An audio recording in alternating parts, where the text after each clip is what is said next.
Então, a aula de hoje nós vamos falar do cariótipo e dos cromossomos gigantes, né? Dar uma ideia do que são esses cromossomos gigantes aí.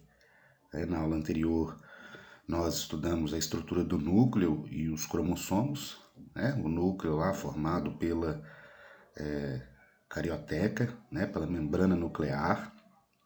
A gente viu que essa membrana ela tem poros que permite a comunicação do núcleo com o citoplasma. A gente tem lá o material genético dentro dessa célula. A gente tem a cromatina, né, que são as sequências lá, as cadeias de DNA. Essas cadeias de DNA elas ficam enroladas em torno de proteínas, que nós chamamos de histonas. E essa cromatina ela pode se condensar e formar os cromossomos. Essa cromatina ela condensa e forma os cromossomos. E aí a gente tem o cariótipo. O que é este cariótipo? Na verdade, quando nós temos, né, a coleção dos cromossomos de uma espécie, a gente está falando do cariótipo. Então, essa coleção de cromossomos, que ela, né, pode ser identificada pelo número, pela forma e pelo tamanho característicos, são o que a gente conhece como cariótipo. Na aula passada a gente viu lá os tipos de cromossomo, o metacêntrico, o submetacêntrico. Então, eles são classificados, né, pela forma e o tamanho também, que a gente vai ver nessa aula de hoje.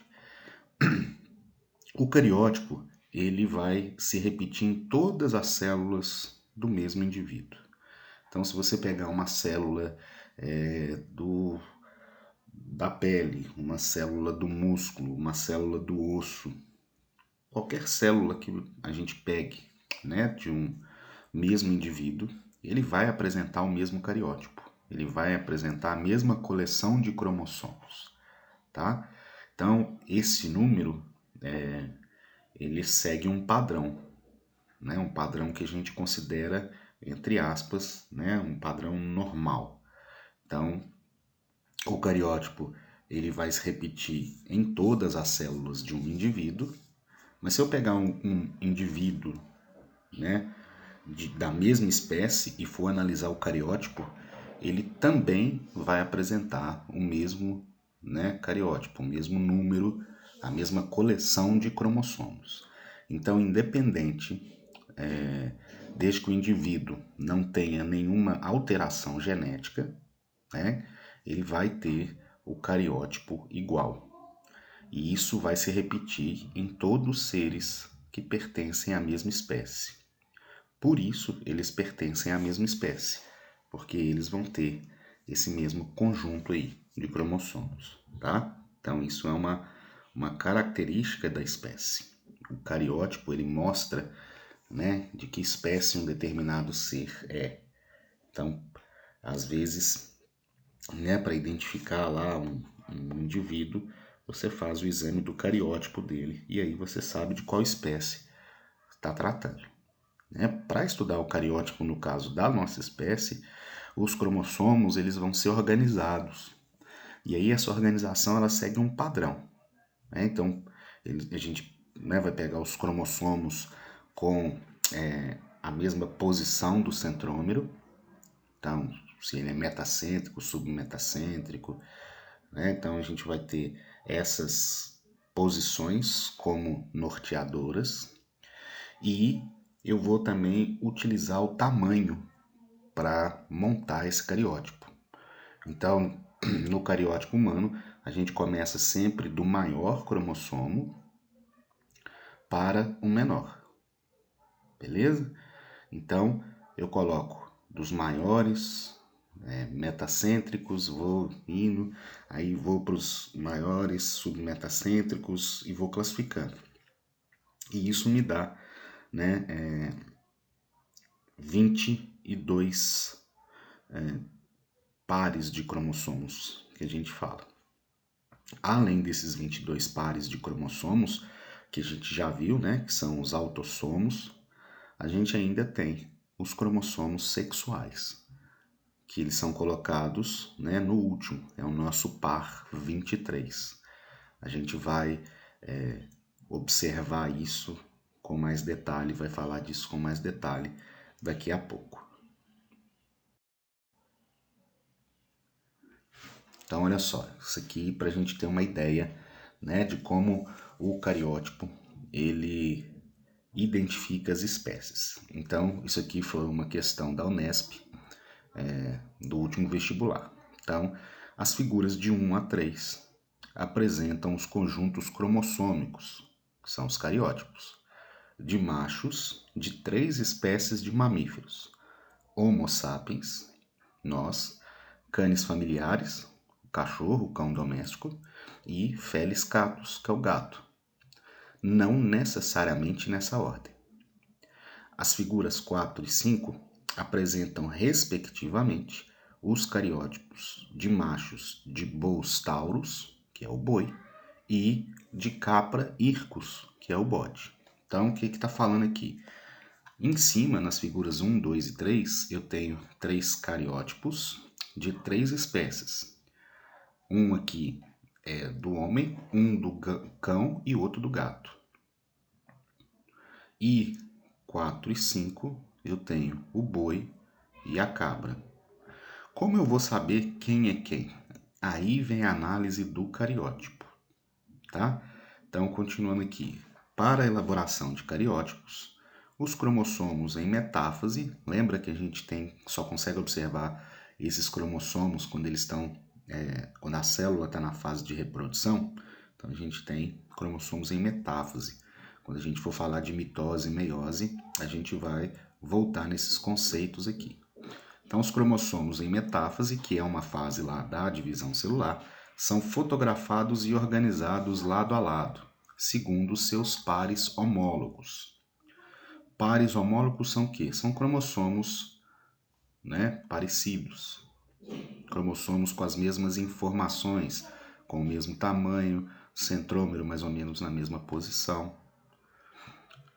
Nessa sequência de 1 a 5, os cariótipos estão em escalas diferentes. Então, a gente vai ver o seguinte. Na figura 1, a gente tem 39 pares de cromossomos, 38 autossômicos aqui e mais um sexual. Na figura 2, nós temos 23 pares de cromossomos, 22 autossômicos e um sexual. Na figura 3, nós temos 19 pares de cromossomos, 18 autossômicos e um sexual, tá? Na figura 4, 30 pares de cromossomos, um sexual e 29 autossômicos, e na figura 5 também, né? 29 autossômicos e um sexual. Então, o que a gente já pode identificar aqui? O cariótipo do boi e do bode, em relação ao número de cromossomos, eles são iguais, ok? Mas se a gente for olhar a forma dos cromossomos, são diferentes. O tamanho dos cromossomos são diferentes. Isso, né, essa diferença já é bastante significativa para a gente ter espécies diferentes, ok?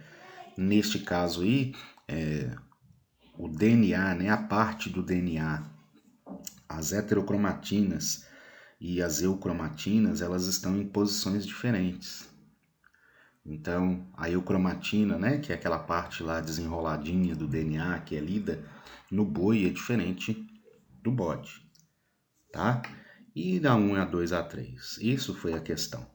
Então, sabendo-se que o gato tem um número cromossômico menor que o do cão, qual o número diploide do Homo sapiens, do Canis familiaris e do Felis catus, respectivamente? Cite uma característica evidente dos cariótipos que permite afirmar que os cromossomos apresentados são metafásicos. Primeiro, uma característica evidente de que os cromossomos são metafásicos É porque a gente consegue observar esses cromossomos e a gente também consegue perceber que esses cromossomos eles estão muito condensados, né? Então, quando a gente vai estudando mitose e meiose, a gente vai ver que na metáfase ou metafase é a fase aonde os cromossomos eles estão mais condensados, eles estão mais enroladinhos. Por isso eles são visíveis. Uma coisa que a gente precisa saber é que a espécie humana, ela tem 23 pares de cromossomos, ou seja, nossa espécie tem 46 cromossomos. Então, quando aqui pede, né, o número diploide do Homo sapiens, a gente pode falar, né, como é que eu represento o diploide? Eu coloco o número 2 e o N. Então, 2N igual a 46 cromossomos. Certo? Então, aqui eu sei que é o cariótipo de um homem. Por que eu sei que é um homem? Porque aqui o último par é X e Y. X e Y, quando os cromossomos sexuais são diferentes, significa que é um indivíduo do sexo masculino. Ok? E aqui também fala que o gato, né, tem número de cromossomos menor que o do cão. Aqui, se eu tenho 19 pares, então 2N aqui, né, vai ser igual a 38. E aqui, se eu tenho 39 pares, né, 2N vai ser igual a 78. Então, qual é o cariótipo do gato? O cariótipo do gato é a figura 3 e o cariótipo do cão é a figura 1. O 2N aqui, né, vai ser igual a 78 e aqui o 2N vai ser igual a 38, né, que é o número diploide dos cromossomos.